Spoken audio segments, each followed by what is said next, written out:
today's session, and the idea is that gives a resource that we can then share with other people that had registered and for whatever reason weren't able to join us. I will also send this to you as a result of today's session. So later on today, I'll download the recording, host it, and I'll send it. So if you want to replay it or share it with anybody, you've got the option to do that as well. I will also send you a copy of the slides that we run through today. So how we normally run these workshops is that we kind of split them into three parts. So part one is just covering some key topics and principles around the theme that we're talking about on the day. So today we're talking about how to deal with underperformance in our businesses, which is quite a thorny subject. Actually, it's quite a difficult, tricky subject. If you've not got experience of doing it, it can be quite tough. So we'll talk about some principles for that in the first 15 or 20 minutes. Then I'll open it up to discussion. And what we may do is just open up I'll open up a couple of breakout rooms and just give you a chance in small groups just to talk about what your experiences are of underperformance based on the principles we share today, what you might be able to do going forward, maybe changes you want to make. And then the final part of the session will bring everyone back together, and then we'll just share what we're kind of thinking in terms of some of the changes and improvements we make. And those kind of three different sections of three elements of learning. So core principles, discussion about how we'll apply them, and then sharing back the key themes, because there's learning in that as well for all of us. And then we'll wrap up, and we will be done and finished by 1 to 2 at the latest. I want to give you a 5-minute window to get back to whatever it is you need to do to restart your days at 2 o'clock. So that's the plan. How does that sound? Is everyone okay with that? Perfect. Thank you. And thank you again, everyone, for investing time this lunchtime with us in the session. We have got a couple of people coming in and out, so maybe their Wi-Fi connection's not as good as it could be, but I'll keep an eye on that and hopefully let them in as and when they're able to rejoin us.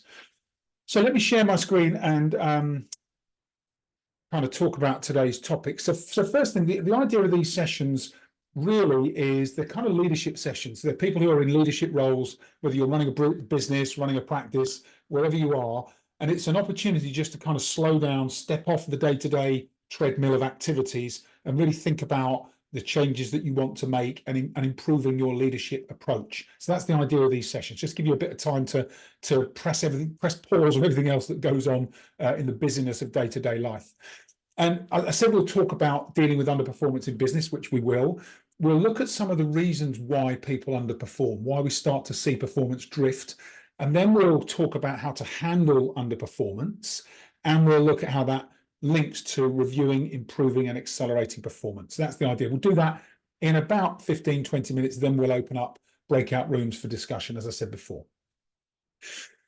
So before we do that, I'd love just to give you a moment just to think about, for this session, what would you like to get from this workshop? And I'm sure you're all aware of the chat function on Zoom. So you've got your menu bar over there. I'll just get the chat working. So I'll just put a quick comment in there. This is the chat, so you can see where it is. But just if there's something that's particularly useful for you today, or whether it's a particular challenge that you're facing, or it's an area that you're just really interested in learning a bit more about, you can just drop it in the chat, just type it in the chat. And what I'll do is make sure that we try and cover that in the context of today's session as well, either through this early session or through the discussion or the wrap up at the end. Because we'll talk about some principles, but actually if there are specific areas, it makes it more personal and hopefully more valuable for you as we think about it as well. So I can see a few of you are typing away there. Just if there's something specific you're looking to get from today, I'd love to hear what that is. And I'll try and make sure that we can get that specifically covered as part of today's session. So I'll just give you a moment. If I could just very quickly, Justin. Yeah. My interest, I'll sort of type there, but I just wanted to sort of get a clearer picture. In terms of underperformance, are we talking about individual underperformance, or are we talking about sort of business and team underperformance as a whole? Yeah, good question, Sebastian.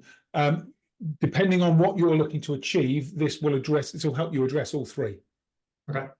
Because when we think about it, normally team underperformance will be a result of individual underperformance, whether that's multiple individuals. Okay. And of course, it's the team performance that influences and drives the business performance. So the three are inherently linked. Okay. Yeah. So yeah, thanks for the clarification question, Sebastian. That's good. Carolina says, thanks, Carolina. I'm interested to know more and how to handle underperformance well. Brilliant. Thank you, Carolina. We'll definitely cover that today. Thank you. That's good. And I mean, keep dropping your comments in there, and I'll make sure that we go through them as we work through the session.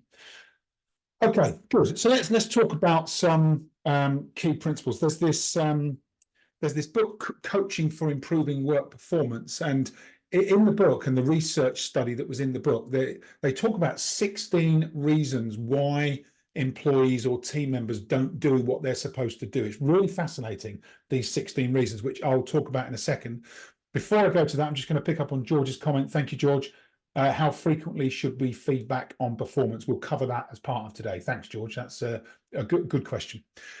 So 16 reasons why employees don't do what they are supposed to do. When I first saw this list when I was in leadership at 3M, I was leading a large business and I was working through a coaching program. We covered these 16 topics and I found it fascinating. So these are the 16 reasons and they are in priority order. So number one is they don't know what they are supposed to do. And that sounds really odd, right? Because we've got people in our businesses and they don't know what they are supposed to do. Number two is that they don't know how to do it. So even if they do know what to do, they don't necessarily know how to do what they're supposed to do.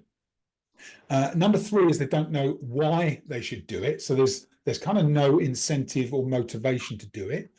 Number four, which is fascinating, they think they are already doing it. So people think they're already doing what they're supposed to be doing. Number five is that there are obstacles beyond their control. So there are things that they can't control and they're getting in the way of them being able to perform. Six is they think it won't work. So you're telling me what to do, Justin, but I'm not sure that's going to work, so I'll just not do it. Seven is they think the way they're doing it already is better, so they'll continue doing it that way. Number eight is they think something else is more important, the priorities either in the business or in their life. So, sometimes people might not be prepared to put discretionary effort in because actually something else might be more important to them, something personal might be more important to them. And then we have a number of other reasons. So these are interesting. There's no positive consequence to them for doing it. So, actually, I'm no better off if I perform at a high level versus I'm just kind of dawdling along or plodding along. Number 10 is there's no negative consequence to them for not doing it. So if I don't perform at a high level, there's no consequence. And that can be a reason why people don't perform, depending on people's motivations.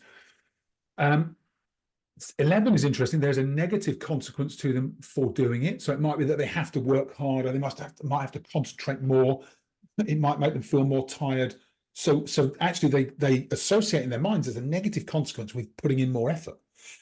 12 is there is a positive consequence to them for not doing something or not performing at a high level. And again, you can start to think about the rationale for that. 13 is there are personal limits. They don't actually have the capacity to do it. 14 is there are personal things that are happening, personal problems that get in the way. 15 is a fear of potentially future negative consequences. And 16 is that actually what they're being asked to do isn't possible and nobody could do it. Very rare, that one, but that's number 16. So you can see this is a list of kind of starts to get you thinking about your own teams and perhaps some of the things that are going on in their minds as they start to think about performing and contributing to the business. And we start to think about this in the context of feedback. So when we think about feedback, one of the things that stops managers in businesses from addressing underperformance is giving people feedback on their performance. And what the research suggests is that if we can make this cultural shift from the employee and our teams expecting that we give them feedback to them starting to request and ask for feedback, when we can make that shift, we tilt the culture towards a continuous improvement and we get better decision making, we get stronger, more resilient teams that tend to be more adaptable in the future. And there's lots of research on this. This was specifically by New York State University. But if we can start to think about how we role model and introduce this concept to our teams where we don't feel as if we have to keep giving feedback, we switch that the teams start to request and ask for it, and we role model that as leaders, then that starts to really, really change. And I love this quote by David Hayne.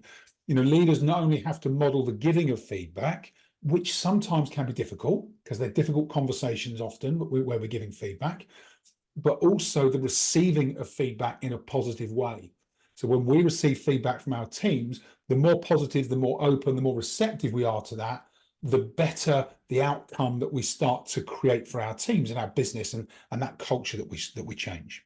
So feedback is a big part of how we do it. And if we look at the research, which is interesting, a Gallup study and a Globoforce study, researchers found that about 87% of employees want to be developed in their job, but only a third report actually receiving the feedback they need to engage and improve their performance. So, 87% want the feedback, only about 33% report actually receiving feedback that's meaningful. And 17% of employees in the Globoforce study said the feedback the feedback they receive, is meaningful and they can use it. So all of a sudden we've got this disconnect between the number of employees that want feedback, the number that actually get it, and the number that get meaningful feedback. So we start to dilute the value as leaders of the feedback we're giving. And of course, as we think about different generations in the workforce, millennials and Generation Z, and I've got two children who are of that age, so I can completely relate to this. As I talk to them about their careers and the work they're doing. They desire more feedback. They want more feedback in the workplace than other generations. They're more open to it, and they're looking for that frequency. So they like it on a weekly basis. And of course, if we're not used to giving regular, frequent feedback, but that's what the latest generation are looking for, then we find this disconnect between what we do and what we're doing and what they're requiring. So I use, in my business, I use this model called the coach leadership model. And I'll just talk you through it briefly, because this is really useful and valuable as we start to think about how we set expectations and coach and work with our teams. But the model is from the book Coaching Leaders. So if you want to go deeper into this, feel free to kind of look at the book. It's available on Amazon. But it really is a roadmap for leadership. So it talks about the importance of having a plan for our business and thinking about the strategic objectives, strategically what we're trying to achieve, and then the actions that we take to achieve that strategic objective, and thinking about us as business leaders and then our teams and whether or not their activities are aligned with that strategy. So it's a really simple principle for planning and building a business plan. Then at the center of the model, we start to think about trust and relationships, because when we want to lead a team and we want to have, perhaps some of more difficult conversations, we want to start to manage performance, there has to be trust there for people to want to engage in that conversation. It's really important that we develop and cultivate trust. And then we think about the stages of engaging our team. So you'll see that this is a mnemonic and it spells out the word coach. So the C in coach is about contracting, having a discussion with people that is a strategic agreement about how we'll work together, about the types of conversations we'll have, about addressing performance, and thinking about doing that in advance so that we create the opportunities and the culture for being able to have those conversations on a regular basis. And once the contract is in place and we've agreed that with our teams, then it's about spending some time together collectively, setting and agreeing objectives and goals. What are the goals and objectives we're signed up to? What does high performance look like? What tasks need to be completed on a weekly, monthly, quarterly basis, and how do we review and check in on that? So that really helps with getting clarity over expectations.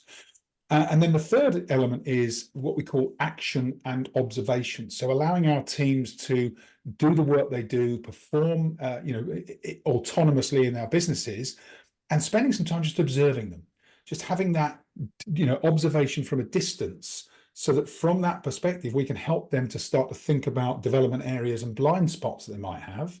And that leads us really nicely into having coaching conversations, so coaching them to help them see the opportunities for change and improvement. And the final stage then is the H, which is heroes in the making. And that is born from those conversations that we have as leaders, where we start to help members of our teams to see perhaps a more aspirational goal, perhaps something, higher sense of capability that they have and succession within our businesses, so that people can start to see themselves contributing more taking greater responsibility in future. We do that through development plans and development conversations. It's a really useful model. And then we just repeat it as a cycle. And step by step, it's a really useful, proven method for developing a coaching leadership approach beyond just individual coaching conversations. So that's the model. And when we think about kind of underperformance, it really sits at the heart of this model, and in particular in coaching conversations. And I remember having a conversation with one of my business directors when I was managing a business many years ago, probably a decade ago. And I had an underperforming person in my business, and I was about to start a process with them. And it's these things aren't easy. And I remember my business director saying to me, "Remember, Justin, that the whole team will know that someone's underperforming, and if we don't deal with it proactively, we're effectively endorsing it." And it really struck me as it was quite a powerful message. It made me realize that as leaders, we have a responsibility to be on the front foot with underperformance. And as we start to think about that, the way that we run our businesses and the way that we engage and lead our teams is ultimately the way to minimize underperformance. If we take the right leadership approach, then we'll minimize underperformance. But there are always exceptions, and we have to know how to handle the exceptions to the rule. There is a caveat, of course, and the caveat is that we should be having regular one-to-one reviews with our direct reports and team members, because the reason for the one-to-one, and I think Sebastian asked about frequency, or was it George? No, George asked about frequency. For me, the more frequent, the better, but minimum monthly. And the reason we do it minimum monthly is because in the one-to-one, we've got the time to review performance, assess how people are performing against their expectations that we've agreed, and then to give them praise on the areas where they're performing well, and to handle any issues on a regular basis as they come up. And if we're not doing that on a monthly basis, and in some organizations it might be quarterly, if you start to see something and you haven't got a review booked for 3 months, it can be really difficult to then have to find time to address it. Whereas if we've got this regular monthly review in place, it gives us a regular opportunity to just have these conversations, course correct people, coach them, and give them the right guidance so that they're performing and delivering exactly as they would like, and hopefully as business leaders as we would like them to do. So I recommend monthly minimum. Some people do weekly check-ins, but monthly is a minimum for a formal review. And so if we're doing that, if we've got that regular review in place, that's going to help us to manage these situations. But as and when underperformance surfaces, I have 5 things or 5 steps that I recommend. So the first step is to initiate a discussion about performance. And this is really important. So we instigate a discussion. Normally it's saying to the employee, "I need to discuss something important with you." And if you've put in a contract, for example, if you've had this contracting conversation, one of the things you might include in the contracting conversation is that at some point in the future, if you notice performance issues, your commitment to that person is to address them. Okay, so that's the commitment to the person, because there aren't many leaders that like to have difficult conversations about underperformance. And actually, to say to somebody, in future, if I notice anything, my commitment is, even if it's not comfortable for me to do it, I will have that conversation with you. It can be really powerful for both you and for them. So the first thing is we instigate the discussion, and we might link it to a previous contracting conversation about having difficult discussions with them. And then once we've instigated the discussion, then in that meeting with the employee, we have to agree on the situation. So we might explain, objectively to the employee what we're seeing in terms of the performance issue or the underperformance situation, and we might and then just ask that person to explain what we're seeing, and then we say, what's going on? How do you see it? And that can be really powerful, because what will happen at that point is, if it's a surprise to the person, then you've got the opportunity to give them the feedback and you'll create awareness. But in my experience of doing this, normally someone will then say, "Yes, I haven't been myself lately," and they'll explain what's going on.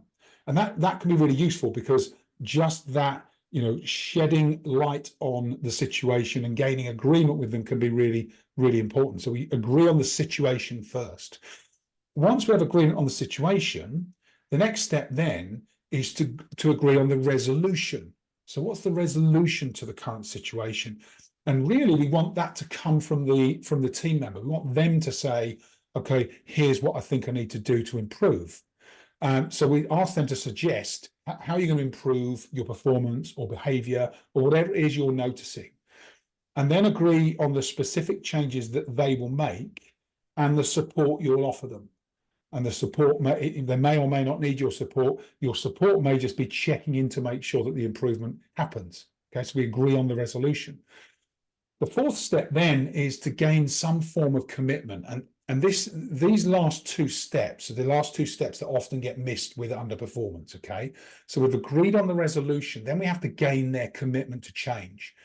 And sometimes if you've got a repeat serial kind of offender when it comes to underperformance, and I've had this in the past, where you get someone that performance slips, you have the conversation, they improve, then performance slips again, and it's almost like a bit of a roller coaster. And the reason I had that problem in the past is because I didn't do these last two steps. So step 4 is gain commitment to change and be clear on the implications with the team member on the good and the bad. By improving their performance, these are the benefits to them and the business. If they're not able to sustain that performance, here are some of the implications. And of course, then we make a commitment to review their performance and focus on how they maintain that performance going forward. And that's the bit that makes the difference. If we don't make a commitment to monitor their improvements, it's really easy for people to start to slip off their performance again. And then the final stage, which is equally important in my experience, is what we call future pacing.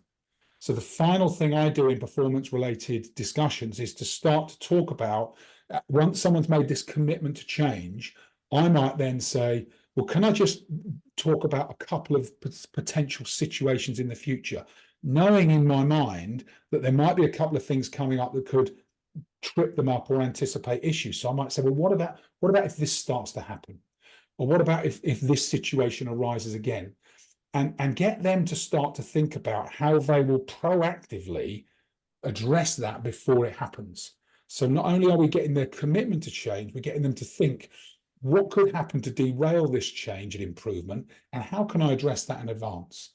And spending a little bit of time on these final couple of steps is, for me, has been really the difference in sustaining that improvement in teams that I've led versus people kind of making short-term improvements and then seeing their performance start to drift again. Really was on me as a leader in changing my approach, and that had made the difference. So there are the 5 steps. I'll happily, if you want to take a quick picture of that, I will send you the slides after today. Then do feel free to take a quick screenshot of that, because it can be useful as you think about situations with your own teams.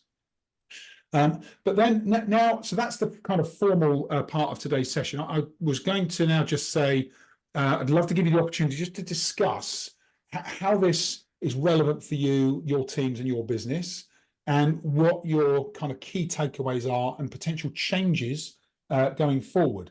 So we've got about 7 or 8 of you in the room. So we'll just have a couple of breakout rooms and just give you a chance to meet each other, have a conversation about what this means. And then if I can just ask, as you're having your discussions, if you can just kind of, if someone in the group can just take a few notes, and then when we resume we'll come back just over 10 minutes time. If somebody would be prepared to just share the key themes and takeaways for the group, that would be great, because that would just help everybody start to kind of digest and think about changes they'll make as well. So I hope that's been useful for you so far. Thanks for being here. I really appreciate it. I'm going to open up a couple of breakout rooms. So enjoy your discussions, enjoy meeting your fellow leaders, and I'll see you back here. I'll give you about 12 minutes. 10's not quite enough, 15 sometimes a bit too much. So I'll give you about 12 minutes, and I look forward to seeing you back here then. See you shortly. Enjoy. Enjoying it too much. Good. I'm pleased to hear it. Thank you, Bertie. The thing about Zoom is it's absolutely ruthless. When the time's up, you are drawn back into the main room. There's no grace period. So sometimes it catches you mid-sentence. Sorry about that. So I hope you enjoyed the discussion. I hope you enjoyed meeting some new people as well, some new faces.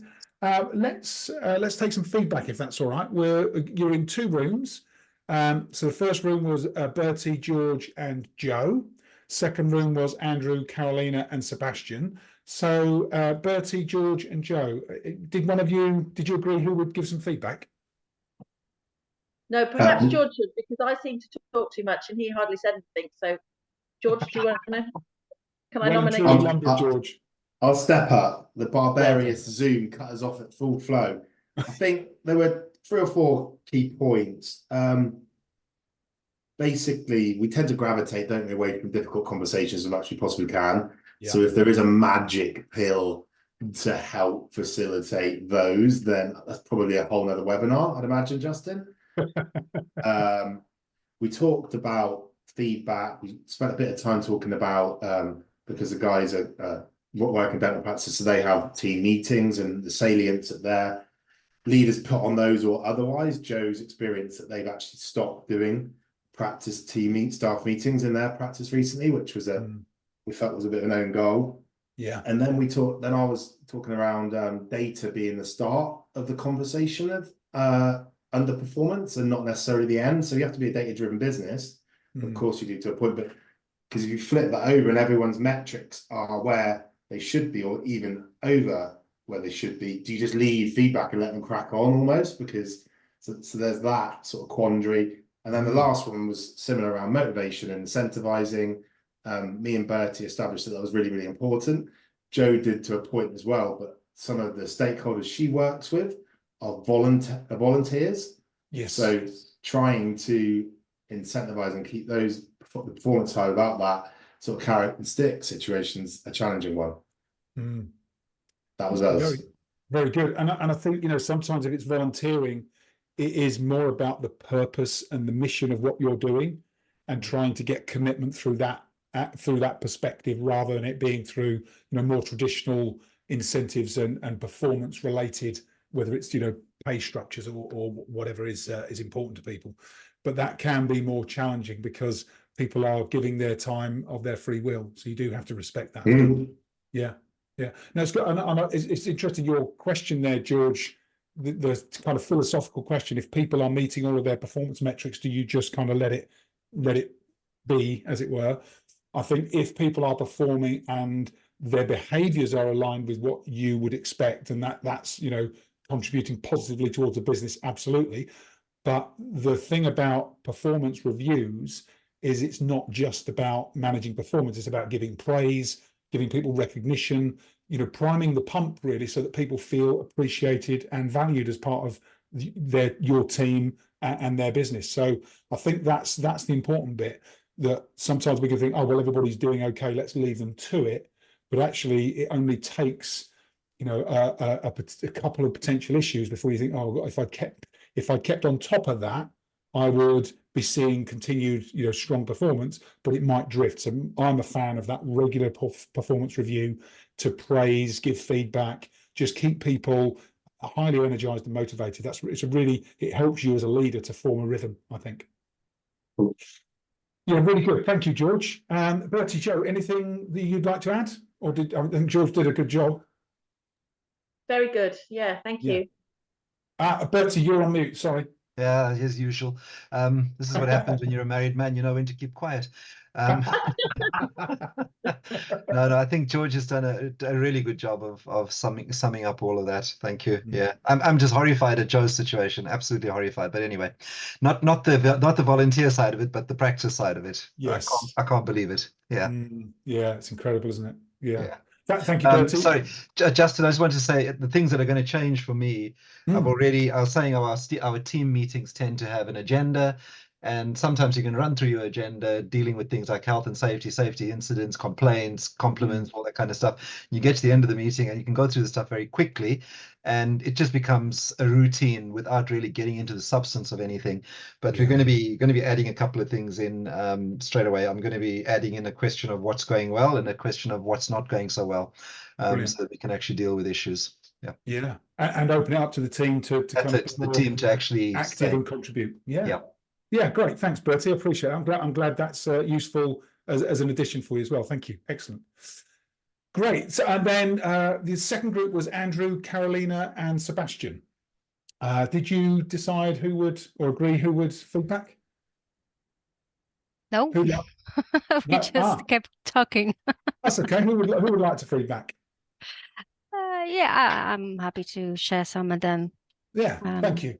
Thanks, Carolina. so basically we've just made so I will just share my experience. I work within a family-run business with family values, and we are all very connected, communicate with each other. We've had our best year in history last year, so the performance is high. And it was just mainly what I would like to take from this is I usually like to ask a question if I've not had to have underperformance meetings, but even if I did, I would like to start by asking, what can I do as your manager to help, or what I would like to identify what are the issues, and maybe it's something that is beyond their control. Like it would be, for example, out of my control. There are sometimes situations that happen around that we can't do much with. We can only react. So I know that if I have these struggles, then my colleagues, they would have them as well. So this is how I would like to approach it, because 9 times out of 10, I would find from my experience that it's not anything. So it's not a bad behavior that affects underperformance. It's always something that happens to us, around us, that affects it.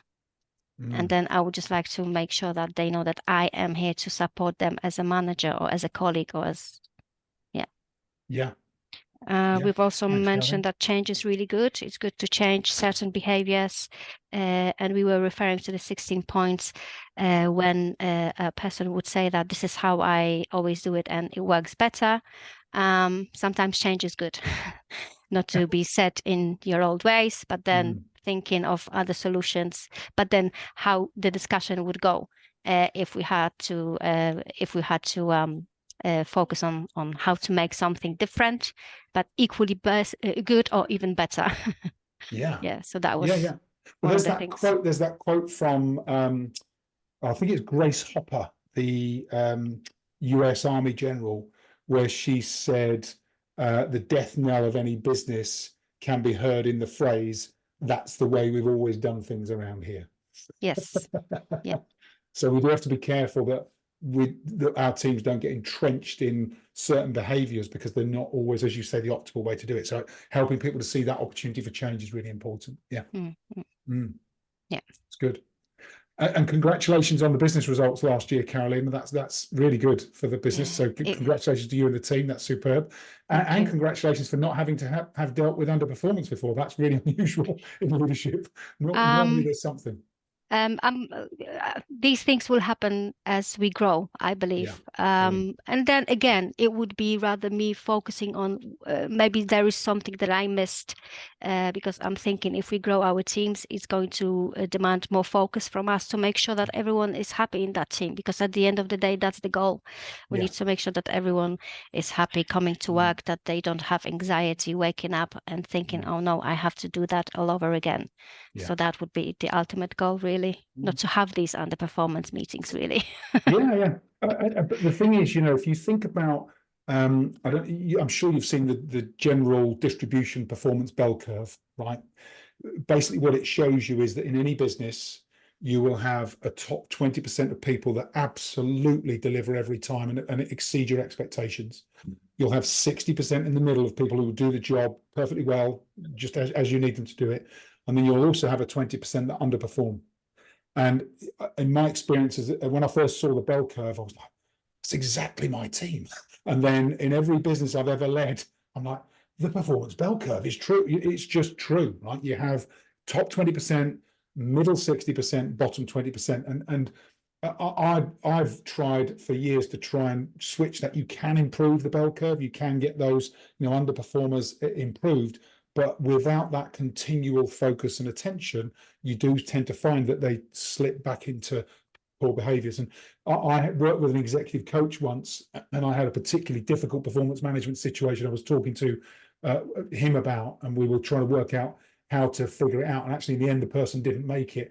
And I always remember he said to me, you know, Justin, you know, you've been working with this person for 3 months trying to turn their performance around, and it seems to me like you want it more than they do. And it always sticks with me. If you know, it's advice I give my clients now when dealing with underperformance. If you want someone's performance to improve more than they do, it's almost impossible. That switch in focus, this has to be their performance to improve, because you just can't be responsible for it. You can give them the support, you can coach them, you can make sure that all the barriers are down. But ultimately, if you've got a team and everyone has the same expectations, and, you know, 6 out of 10 are meeting it, 2 out of 10 are blowing the doors off, and another 1 or 2 out of 10 aren't, then you've got to kind of say, actually, this isn't me as a leader. This is that person's responsibility to improve. It's really, otherwise you can drive yourself mad trying to fix something that you know isn't yours solely to fix. It has to be mutual. It has to come from them. Really good conversation. Thank you, Carolina. Great conversation with that group as well. Any final thoughts from Carolina's group? Sebastian, Andrew, anything from you before we wrap up? I think Carolina summed it up quite well. Say the sort of discussion, and it harks back to my question right back at the beginning, was you know, similarly. So I work in travel, and I was saying, you know, we've just come out of some horrendous years, followed by 2 bumper years in terms of demand, and we've now sort of gone back into normality. So what looks like underperformance at the moment is just coming out of 2 record years effectively. Yeah. And there is that difficulty, because the salespeople, when you're having a catch-up, going, well, I'm doing everything I'm being asked to do. You know, my conversions are up, I'm adding extras, you know, I'm doing everything. But as a whole, where demand in travel is down, it gives that feeling of underperformance. And that's the bit that's sort of quite tricky to deal with at the moment. So it's how do we rally people together, give them the positive that, yes, we know that you are individually performing, but as a whole, we're underperforming because of this lack of demand. What can we do to make sure that at the end of the year, we can, you know, all our stats look right, so that at the end of the day, it is a market issue, which does happen. You know, I've been in this industry for quite a few years, and I can't remember a single year where we've not had some form of issue, you know, be it a war, a volcano, a pandemic, and whatever it is, you know, that's global just travel crisis. Yeah, exactly. That is just travel, and especially our sector of travel. So yeah, it's a tricky one at the moment. It's people are performing well, but as a whole, we've dipped a bit versus previous years. Yeah, and your luxury yachts, Sebastian, is that right? Yeah, exactly. There you go. So I'm just giving you a plug for everybody in case they wanted to, you know, take you up on a holiday in a luxury yacht. Look at that. Nice business. Nice business. Thanks, Sebastian. Some days. Very good. So thank you all for that. I've just got a couple of other slides, and then we'll close. Final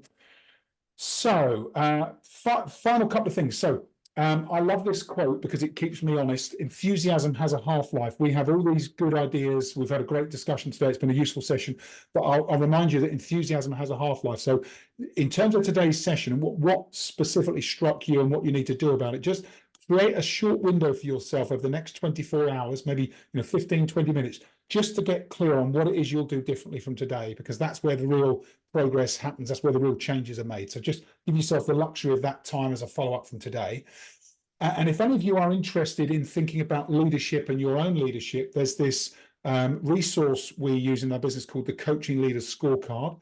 It's a really simple 48 assessment statement scorecard. It's free of charge. The link is here, and I'll also drop it in the chat if anybody's interested to take the scorecard. It's in the chat here now, and it will just give you an idea of where to focus in terms of leadership and where you are today and where you want to be in the future.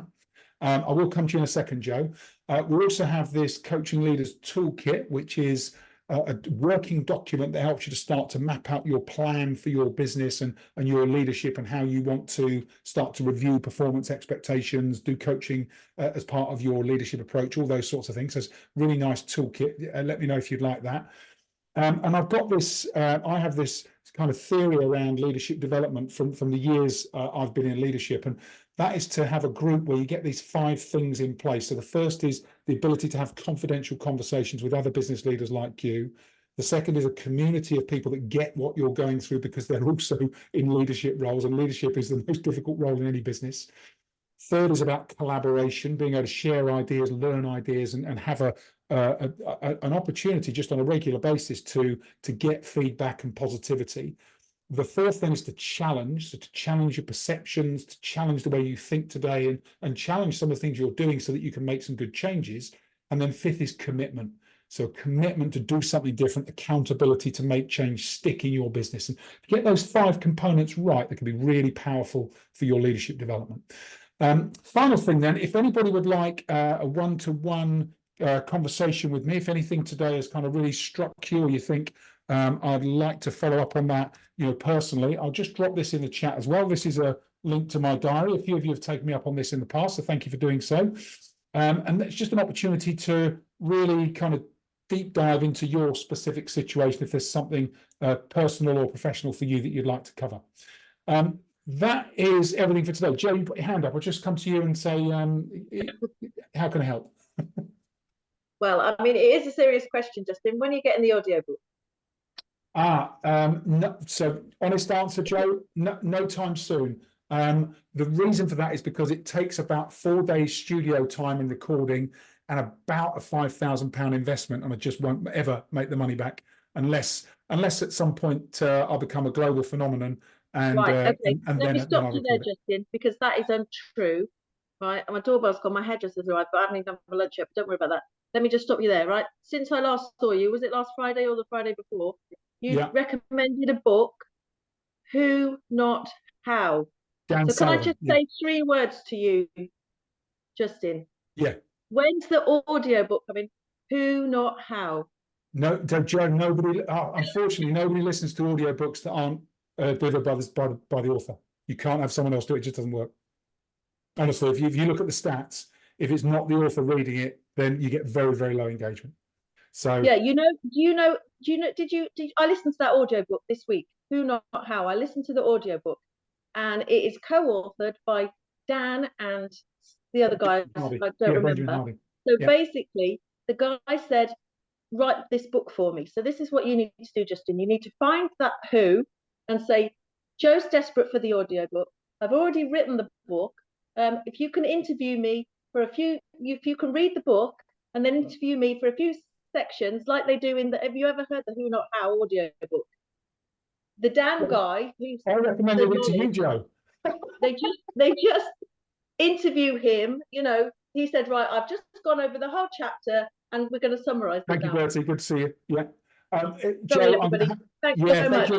Thank you so much. Good to see you.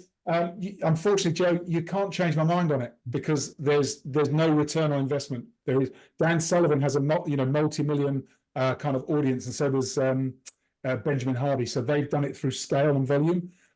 At this point, I don't have the scale and volume. If I make it as a global megastar, at some point I'll do it. You will.